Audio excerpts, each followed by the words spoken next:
Yep. This.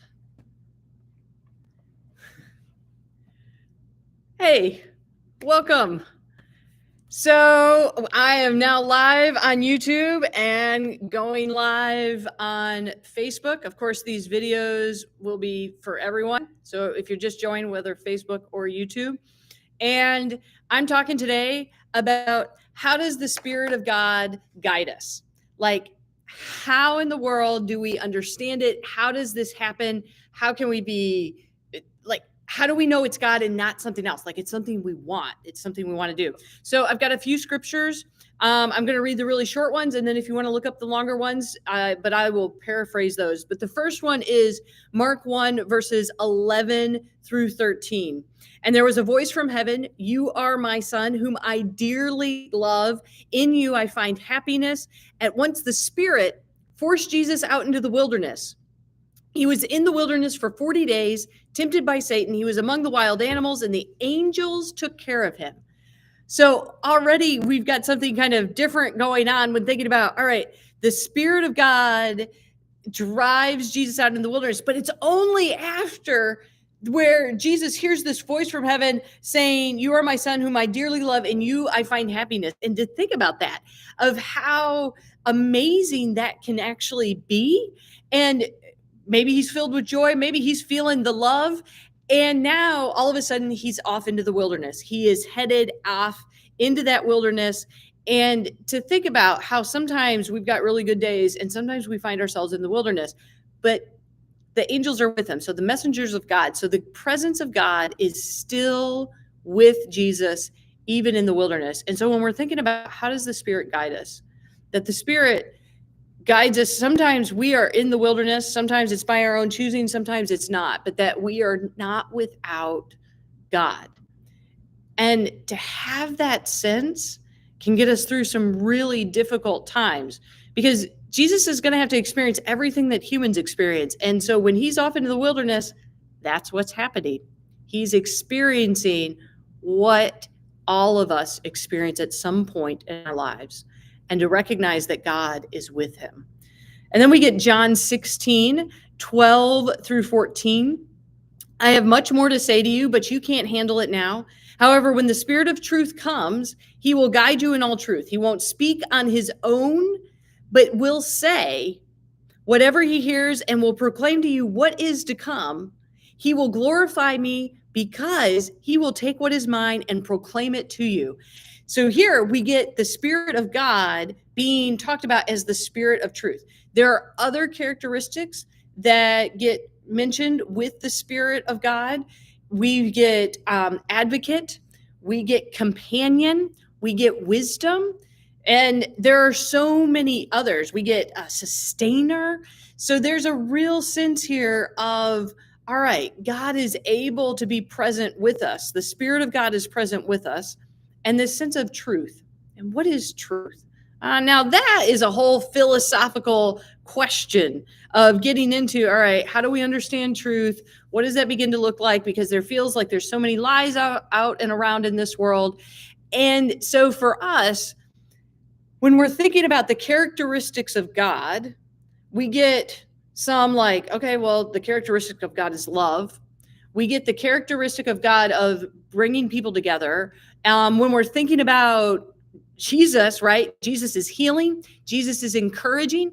Jesus is like, here, I want to lighten your load, not put more on you. So even that of going, all right, well, what does it mean for the Spirit of God to be guiding and to bringing truth? There's something about peace here. There's something about love. And it's not into destruction. In fact, we get more of that even in the other two passages. The first one being Acts 6, 1 through 7. And this is a complaint arose amongst the disciples, and it was that a certain group wasn't getting fed while others were. And so the apostles go, okay, well, we need to do something about it. We need to take care of this. And so we're going to get people that have the spirit of wisdom upon them, that have a spirit of faith, of being connected to God, and they're going to serve. And to think about that, the Spirit of God, even when we were just talking about truth, of bringing people together, of saying, wait a minute, what are those needs? How can I meet those needs? That when the Spirit of God is guiding us, we can think about, where is God guiding me in helping others? And even listening, like listening for other people's needs. And so it can be really helpful in knowing, all right, what is the Spirit of God and what is not? And then the last passage is Acts 10:9-48, a longer passage, but one that's really important because Peter the apostle, he's a good Jew and he follows all of the purity laws and he will not eat unclean.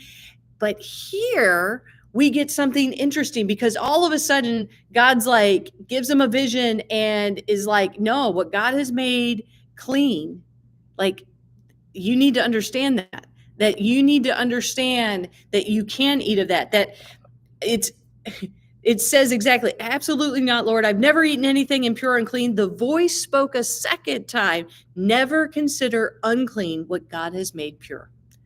And that sense of, hey, God is bringing all kinds of people together, because this is a passage about, well, I can't associate with certain people because of X, Y, and Z.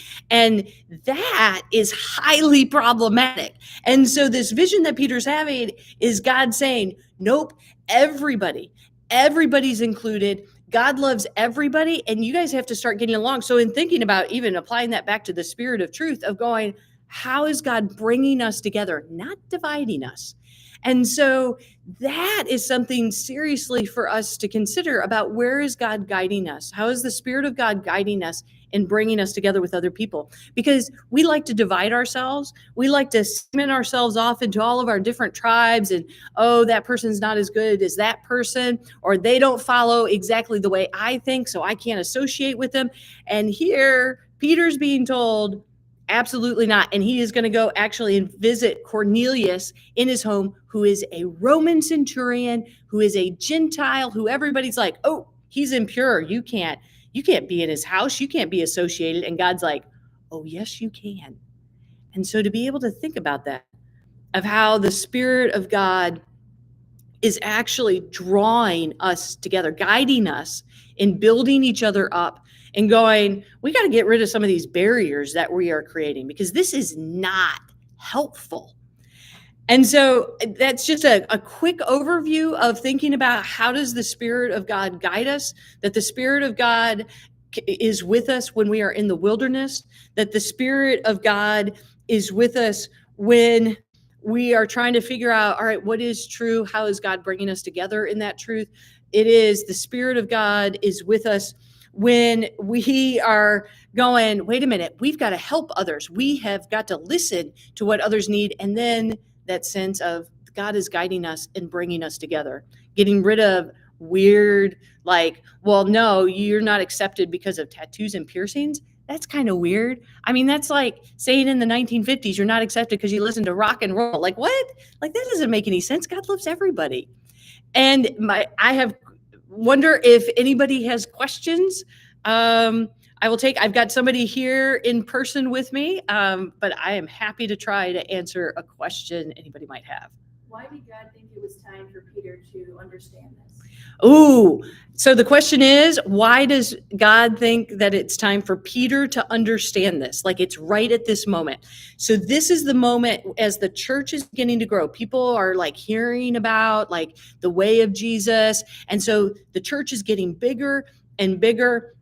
And all of a sudden, it's not just Jews who are interested. Now there's Greek speaking and there's Gentiles, and it's broadening out. And so there's discussions. There's like, well, are they really in, or do they have to do something to actually follow Jesus? And so the timing of this in the storyline is that Peter, because he's seen as kind of the leader in the early church, he is the one leading, and that he's got to be in with the mix of the other apostles saying, actually, God's saying it's for everybody, that it's not just for a particular group of people, but it's for the whole world. And that we're going to have to associate with people that maybe we didn't like so much, or maybe we don't understand, or maybe they don't look like us, or they don't act like us, or they have different habits or practices. And so that is the importance of the timing of this. Other questions. And if you're watching online, please feel free to type it. If you're watching this after, I am happy for you to put a question down, and then I will video a response. Anybody online? Well, if not, I hope that you find some peace and love. I hope that you find the Spirit of God in your life this day, because the Spirit of God is with us every single day and every single moment. That you find that the Spirit of God is guiding you, that you are open to where God is guiding you, because it can be really a lot of fun. Yeah, it can be a little scary, or like, oh, I don't know if I want to go in the wilderness, but God is with us, and there is more love and there is more peace. And so may you be encouraged this day in being open to where God's Spirit is guiding you. Have a good one.